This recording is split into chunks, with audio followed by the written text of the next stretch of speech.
Alright, so today we're laying out the parquet floor at 90 Riverside Drive. We're doing over here a double mahogany border, and on the inside we're going to have a parquet layout inside.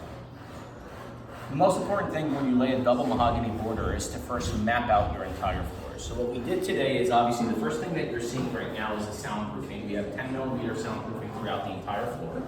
And then we laid out all our chalk lines and laser lines so that we can have our border and square lines everywhere throughout.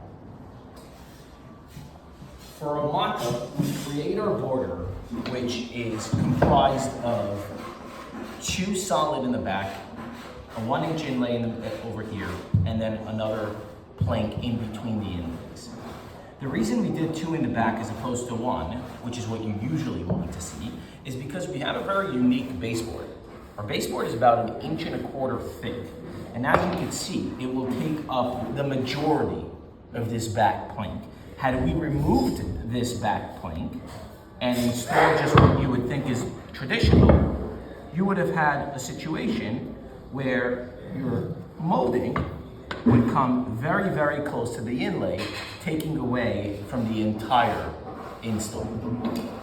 Over here in the dining room, we've actually already finished it.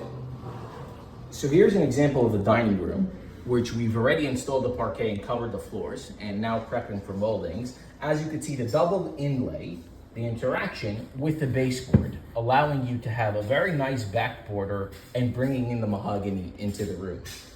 You could also see here, this is the electrical. We're gonna cut all our outlets into our baseboards.